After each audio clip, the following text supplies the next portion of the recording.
দর্শক আপনাদের স্বাগত ওয়ার্ল্ড অ্যান্ড স্মার্ট ফিজ প্রেজেন্স টিভিএস ইনসাইটে। আমি আপনাদের সাথে আছি যেমুন্নেসা আলো।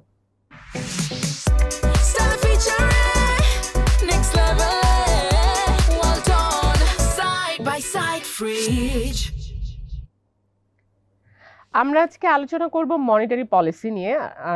বাংলাদেশ ব্যাংক এই বছরের অর্থাৎ এই ফিসক্যাল ইয়ার FY26 যে ফিসক্যাল ইয়ারটা চলছে, অলরেডি আমরা 6 মাস শেষ করেছি ডিসেম্বরে। জানুয়ারি থেকে বাকি 6 মাস শুরু জুন পর্যন্ত। তো বাংলাদেশ ব্যাংক যেটি করে বছরে 2বার 6 মাস করে মনিটারি পলিসি দিয়ে থাকে। তো এই ফিসক্যালের সেকেন্ড হাফের অর্থাৎ জানুয়ারি টু জুন এই সময়ের জন্য মনিটারি পলিসি দিতে যাচ্ছে। তো এই মনিটারি পলিসি কতটা ইম্পর্টেন্ট, কেন এবং কি আসছে এই মনিটারি পলিসিতে। তো আপনারা জানেন যে আমাদের ব্যবসায়ীরা দাবি করে আসছে যে তাদের লেন্ডিং রেট কমাতে হবে, তাদের ফাইন্যান্স কস্ট তারা কমাতে চান। কিন্তু বাংলাদেশ ব্যাংক আবার তার উল্টো, বাংলাদেশ ব্যাংক পলিসি রেট বাড়িয়ে রেখেছে যাতে করে লেন্ডিং রেটটা হাই থাকে, টাকা অ্যাভেলেবেল কম হয়। তো এই দুটো কন্ট্রাডিকশন কেন? তো যেটি নতুন মনিটারি পলিসি আসছে সেখানে বাংলাদেশ ব্যাংক এই যে তার পলিসি রেট অর্থাৎ পলিসি রেট বলতে যেটাকে আমরা বলি রেপো রেট, অর্থাৎ যেই রেটে ব্যাংকগুলোকে বাংলাদেশ ব্যাংক টাকা ধার দেয়, তো এই রেটটি আসলে মার্কেটের একটা সিম্বল হিসেবে কাজ করে যে এই রেটটা দেখেই আসলে মার্কেটের রেটগুলো কিভাবে মুভ করবে সেই অনুযায়ী আসলে মুভ করে। অর্থাৎ পলিসি রেটের নিচে কখনো ব্যাংকগুলোর লেন্ডিং রেট আসে না। এটি সাধারণত মানে মার্কেট মেকানিজম অনুযায়ী সেই রেটটা সবসময় 10%, যদি মনিটারি পলিসি রেট হয় তাহলে দেখা যায় লেন্ডিং রেটটা 10%-এর উপরেই থাকে, ব্যাংকগুলো 10%-এর উপরেই লেন্ড করে থাকে বা টাকা ধার দিয়ে থাকে। তো এই যে নতুন মনিটারি পলিসিতে সেটিতে বাংলাদেশ ব্যাংক এই যে পলিসি রেটটি সেটি কোনো চেঞ্জ করছে না। যদি এটি কমিয়ে নিয়ে আসতো তাহলে কিন্তু ব্যাংকগুলো তাদের লেন্ডিং রেট কমাতো, এবং যেটি বিজনেস কমিউনিটি দাবি করছে যে তাদেরকে লেন্ডিং রেট কমাতে হবে। লেন্ডিং রেট কমাতে হলে এই পলিসি রেটটি কমাতে হবে। তো পলিসি রেট কেন কমাতে হবে সেটি হলো, কেন এই 10% যে পলিসি রেট আছে অলরেডি সেটির উপরে কেন ব্যাংকগুলো ধার দিয়ে থাকে। তার কারণ হলো ব্যাংকগুলো যখন সাধারণ কনজিউমারদেরকে ধার দিয়ে থাকে, তো তার ব্যাংকিং অপারেশনের জন্য যেই প্রতিদিনের লিকুইডিটি প্রয়োজন হয়, বিভিন্ন কারণে তার এই লিকুইডিটির জন্য বিভিন্ন সময়ে বাংলাদেশ ব্যাংকের কাছে তার যেতে হয়। কখনো এমার্জেন্সি কারণে, কখনো বিভিন্ন কারণে, তার অপারেশনাল কারণে তার লিকুইডিটি প্রয়োজন হয়। তখন কিন্তু সাধারণত তারা ডিপোজিটারের টাকা লেন্ডিং করে থাকে, কিন্তু তার দৈনিক অপারেশনে কিন্তু বিভিন্ন কারণে তার ধার করার প্রয়োজন হয়। তখন সে মানি মার্কেটে ধার করে বা বাংলাদেশ ব্যাংক থেকে ধার করে। মানি মার্কেট বলতে অন্যান্য ব্যাংকগুলো যার বেশি আছে তার কাছ থেকে ধার করে। তো এই ক্ষেত্রে যখন সে বাংলাদেশ ব্যাংক থেকে বাংলাদেশ ব্যাংকে ধার করতে গেলে কিন্তু বাংলাদেশ ব্যাংক ওই যে তার পলিসি রেট 10% সেই রেটে ধার দিবে। তাহলে সে তখন ওইটা সবসময় মাথায় রেখে তার লেন্ডিংটা করে যে কোনো সময় যখন তার লিকুইডিটি প্রয়োজন হবে বাংলাদেশ ব্যাংক যেই রেটে তাকে দিবে, তাকে তো এই টাকাটা যখন বাইরে সে ব্যবহার করবে তার থেকে বেশি রেটে দিতে হবে, কারণ ওই ব্যাংকে তো বাংলাদেশ ব্যাংকে 10% দিতে হচ্ছে। 10% দিলে সে যখন অন্য জায়গায় এই টাকাটি ব্যবহার করবে তখন তো তাকে 10%-এর উপরে দিতে হবে, তার তো ব্যবসায়িক মার্জিনটা রাখতে হবে। তো এখন কিন্তু আমরা দেখি যে মার্কেটে এখন লেন্ডিং রেট যেটা আছে সেটি 12 থেকে 12.5, ম্যাক্সিমাম 13%, মানে খুব কমই আপনি পাবেন 13%, 12 12.5-এর মধ্যেই আমরা দেখতে পাই এই রেটটি, অর্থাৎ 10%-এর উপরে রয়েছে। এবং যখন বাংলাদেশ ব্যাংক এই রেটটি কমিয়ে আনবে তখন কিন্তু মার্কেটে একটি সিগন্যাল যায় লেন্ডিং রেট কমানোর। তো তখন ব্যাংকগুলো যদি 10 থেকে 9-এ আসে, তাহলে ব্যাংকগুলো যদি 9-এ পায় তখন সে 10, 11-এ লেন্ডিং করবে। এটি হলো পলিসি রেটটা এইভাবে কাজ করে। তো বাংলাদেশ ব্যাংক কেন পলিসি রেটটা বাড়িয়ে রাখছে? বাংলাদেশ ব্যাংক যেটি বলছে যে পলিসি রেটটা তারাও চায় লেন্ডিং রেট কমে আসুক, কিন্তু মনিটারি পলিসি দেওয়ার প্রধান উদ্দেশ্য হচ্ছে ইনফ্লেশনটাকে কন্ট্রোল করা। বাংলাদেশ ব্যাংকের মানে ফার্স্ট অ্যান্ড ফরমোস্ট দায়িত্ব হলো ইনফ্লেশন কন্ট্রোল। তো আমরা জানি যে সরকারের যে টার্গেট রয়েছে ইনফ্লেশন 6%-এর বা 6.5%-এ নামিয়ে আনা, এবং বাংলাদেশ ব্যাংকও চায় এটি কমপক্ষে 7%-এর নিচে নামিয়ে আনতে হবে, যেটি কিন্তু আমাদের 12%-এর উপরে ছিল। আমরা কয়েক মাস আগে যদি দেখি, গত এক বছরের ট্রেন্ড যদি দেখি, সেটি ডাবল ডিজিটে ছিল, সেটি কিন্তু গত কয়েক মাসে কমে এখন সিঙ্গেল ডিজিটে এসেছে, এখনো 8%-এর উপরে, 8.5%-এর মধ্যে রয়েছে। তো যেহেতু 8.5%-এর মধ্যে রয়েছে, বাংলাদেশ ব্যাংকের টার্গেট হলো এটিকে কমপক্ষে 7-এর নিচে নামিয়ে আনা। ইভেন তারা আরো এই আগামী 2-3 বছরের মধ্যে এটি 3%-এর বা 3.5%-এর মধ্যে নিয়ে আসতে চায়। তো সে কারণে তারা পলিসি রেটটা হাই রাখছে। এখন পলিসি রেট হাই রাখলে ইনফ্লেশন কিভাবে কমবে?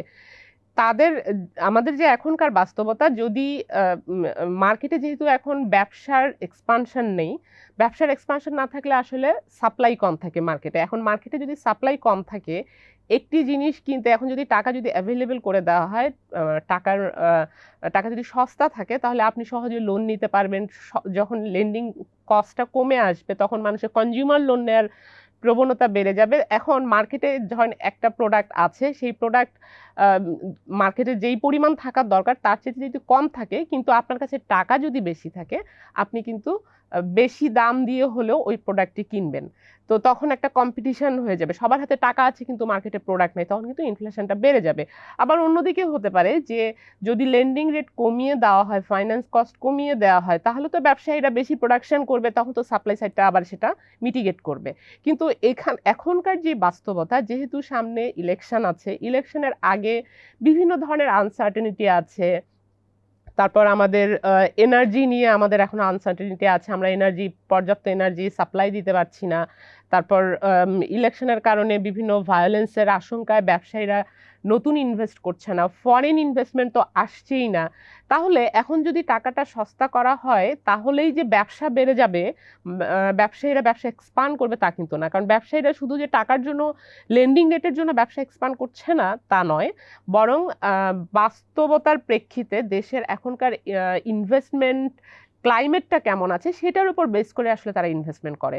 তো এই সময়ে যদি এখন লেন্ডিং রেট কমিয়ে দেওয়া হয়, তাতে যে ব্যবসায়ীদের কোনো লাভ হবে তা নয়, বরং টাকা সস্তা হওয়ার কারণে ইনফ্লেশনের উপর, টাকার প্রবাহ যখন মার্কেটে বেড়ে যাবে, তখন কিন্তু ইনফ্লেশন আরো বাড়বে। তো এই বাস্তবতায় বাংলাদেশ ব্যাংক মনে করছে যে তারা এখন পলিসি রেট কমাবে না, যেটি আমরা দেখেছি গত এই যে ফার্স্ট হাফের যে মনিটারি পলিসিতে 10% রাখা ছিল, এটি এই সেকেন্ড হাফের যে মনিটারি পলিসি, সেখানেও পলিসি রেট আনচেঞ্জড রাখা হচ্ছে, যেটি আমরা জানতে পেরেছি।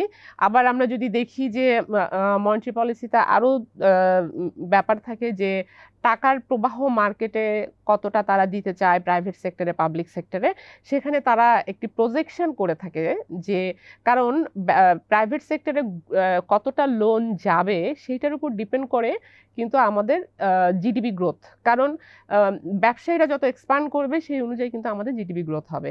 তো আমরা সেই দিকে যদি দেখি যে এই যে একটু আগে যেটা বললাম যে লেন্ডিং রেট কমালেই যে আমাদের ব্যবসা বাড়বে তা নয়, সেটাও কিন্তু প্রাইভেট সেক্টর ক্রেডিট গ্রোথ, এখন যে একটা আমাদের গ্রোথ আছে, গ্রোথ ট্রেন্ড, সেটি দেখলে বোঝা যায় যে আমাদের এখনকার গ্রোথ ট্রেন্ড আছে 6.2% এভারেজে, যেখানে আমাদের যে এক্সপেক্টেড জিডিপি গ্রোথ সেটি করতে হলে আমাদের মিনিমাম 8% লাগবে, বা 8%-এর উপরে এই গ্রোথটা হতে হবে। তো সেটি কিন্তু হচ্ছে না। তাই সেখান থেকে বোঝা যাচ্ছে যে বাংলাদেশে ব্যবসার অবস্থাটা এখন ভালো না, বা ব্যবসায়ীদের লোনের ডিমান্ড কম আছে, কারণ লোন নিয়ে তো সে ব্যবসা এক্সপান্ড করবে, কিন্তু ব্যবসা এক্সপান্ড করার মতো যদি দেশের পরিবেশ না থাকে, তাহলে তো তারা লোন নিবে না। তো যে কারণে আমরা দেখতে পাই যে আমাদের প্রাইভেট সেক্টর ক্রেডিট গ্রোথ কিন্তু 6%-এর মধ্যে রয়েছে, যেটি আগে যেই সিলিংটা দিয়েছিল বা যে প্রজেকশনটা করেছিল বাংলাদেশ ব্যাংক, সেটি থেকে অনেক নিচে রয়েছে। তো যে কারণে নতুন যে পলিসিটি দেওয়া হচ্ছে, সেখানেও একই রকম রাখা হচ্ছে, 8%-ই রাখা হচ্ছে। অর্থাৎ এটা যে অনেক নিচে আছে অ্যাকচুয়াল গ্রোথটা, সেই অনুযায়ী কিন্তু তারা সিলিংটা কমাচ্ছে না, বরং একই রকম রাখছে। তার কারণ তারা এক্সপেক্ট করছে যে ইলেকশনের পরে কিন্তু এই বিজনেসে যে রিবাউন্ডটা বা রিস্টোর হবে। অর্থাৎ যদি একটি স্টেবল গভর্নমেন্ট আসে, ইলেকশন যদি একটি স্বাভাবিক ইলেকশন, পিসফুল ইলেকশন হয়, এবং যখন একটি ইলেক্টেড গভর্নমেন্ট আসবে, তখন কিন্তু ব্যবসায়ীরা আবার ব্যবসার দিকে যাবে, কারণ এটি একটা কনফিডেন্সের ব্যাপার। ফরেন ইনভেস্টররাও কিন্তু অপেক্ষা করছে একটি ইলেক্টেড গভর্নমেন্টের জন্য, তারাও এখানে তখন কারণ অনেক ধরনের, কেন ইলেক্টেড গভর্নমেন্টের জন্য মানুষ অপেক্ষা করছে, কারণ ব্যবসায়ীদের যে বিভিন্ন ডিমান্ড আছে, তারপর ব্যবসাটা কিভাবে চলবে, বিভিন্ন ধরনের tax policy policy, VAT policy, এগুলো কিন্তু ইলেক্টেড গভর্নমেন্ট ঠিক করে। তারা এখনকার যে পলিসিগুলো আছে সেগুলো তারা কন্টিনিউ করবে নাকি নতুন কোনো পলিসি দিবে, সেটা তাদের ব্যবসাকে কিভাবে ইম্প্যাক্ট করবে, এই বিষয়গুলো নিয়ে কিন্তু শঙ্কা থাকে। যে কারণে তারা যখন নতুন ইলেক্টেড গভর্নমেন্ট আসবে তখন তাদের দাবি অনুযায়ী তারা ওইভাবে আলোচনা করবে, আলোচনা অনুযায়ী তারা বুঝবে যে ইলেক্টেড গভর্নমেন্ট কি চায়, তাদের সঙ্গে ম্যাচ হচ্ছে কিনা, এসব মিলিয়ে তারপর তারা তখন, কারণ তারা তো আসলে 1 মাস 2 মাস 6 মাসের জন্য ইনভেস্ট করে না, ইনভেস্টমেন্ট আসলে লং টার্ম পলিসি প্রয়োজন হয়। তো সে কারণে তারা আসলে একটি ইলেক্টেড গভর্নমেন্ট, কারণ আমরা দেখি যে যে কোনো নতুন গভর্নমেন্ট যখন একটি দেশে আসে তাদের নিজস্ব কিছু ব্যবসায়ী পলিসি থাকে, তারা হয়তো কেউ বেশি ফ্যাসিলিটিস দিয়ে থাকে, বা কোনো কোনো ক্ষেত্রে তারা ফ্যাসিলিটিস কাট করে থাকে।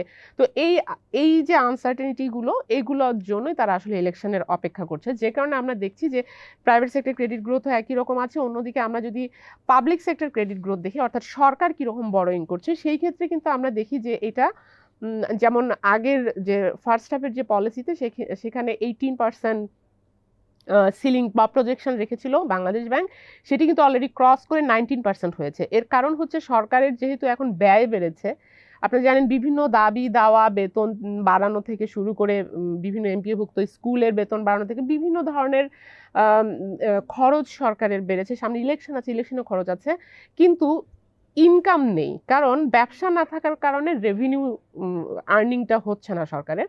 যে ট্যাক্স থেকে যে আর্নিং হয়, ভ্যাট থেকে যে আর্নিং হয়, মানুষ যখন খরচ কম করে, ব্যবসা যখন কম হয়, ইম্পোর্ট যখন কম হয়, তখন কিন্তু সেখান থেকে সরকারের ইনকামও কম হয়। যে কারণে সরকার অনেক বেশি ধার করছে ব্যাংকগুলো থেকে, যে কারণে তারা যদিও প্রাইভেট সেক্টরে যেহেতু ব্যবসা নেই, সে কারণে সেটি দেখেন গ্রোথ অনেক কম প্রজেকশনের চাইতে। অন্যদিকে পাবলিক সেক্টর যেহেতু ধার করে চলছে তাদের অপারেশনাল কাজের জন্য, সে কারণে তাদের সিলিংটা ক্রস করে গেছে। এই যে খরচটা করছে সেটি কিন্তু পাবলিক সেক্টরের খরচ, কিন্তু যদি তারা বড় বড় প্রজেক্ট ইমপ্লিমেন্টেশনে করতো সেটাও কিন্তু প্রাইভেট সেক্টরের গ্রোথটা বাড়িয়ে দিত, যেহেতু প্রাইভেট সেক্টররাই তো এখানে কন্ট্রাক্টর হিসেবে ঢুকে তারা এই কাজগুলো সম্পাদন করে থাকে। কিন্তু যেহেতু প্রাইভেট সেক্টর গ্রোথ লো, আবার পাবলিক সেক্টরের গ্রোথ হাই, সেখান থেকে বোঝা যায় যে এটা আসলে কোনো ডেভেলপমেন্টে খরচ হচ্ছে না, বরং এটি আসলে অপারেশনাল কাজে, সরকারের অপারেশনাল কাজে আসলে খরচ হচ্ছে। তো এটি আসলে দেশের ইকোনমিক গ্রোথে কোনো কন্ট্রিবিউশন রাখছে না। তো সেটি আবার যেহেতু সরকারের ওই ধারের প্রবণতা সামনে আরো বাড়বে, সে কারণে সেই গ্রোথ সিলিংটা বাংলাদেশ ব্যাংক একটু বাড়িয়ে আমরা হয়তো 19% রাখতে পারে, আমরা যেটুকু ধারণা করতে পারছি বা যেটুকু আমরা খবর পেয়েছি। যেহেতু খুব 2-1 দিনের মধ্যে যতদূর সম্ভব আগামীকালকেই, অর্থাৎ 29 তারিখে বাংলাদেশ ব্যাংক সেকেন্ড হাফের পলিসিটি দিবে।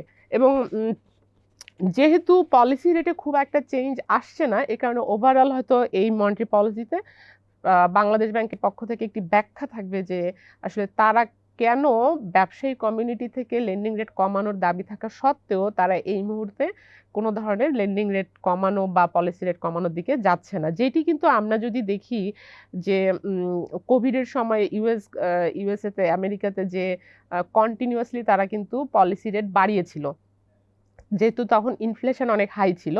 তারপর তারা কিন্তু এখন উল্টো পথে এসেছে, এখন তারা কিন্তু পলিসি রেট কাট করতে শুরু করেছে, বা সারা পৃথিবীতে কিন্তু সেন্ট্রাল ব্যাংকরা পলিসি রেট কাট করতে শুরু করেছে, যেহেতু এখন ইনফ্লেশন অনেকটা কমে এসেছে। কিন্তু বাংলাদেশের বাস্তবতা এখনো এ ধরনের পরিস্থিতি আসেনি জন্য বাংলাদেশ ব্যাংক এখনো একই রকম টাইট মনিটারি পলিসি কন্টিনিউ করবে।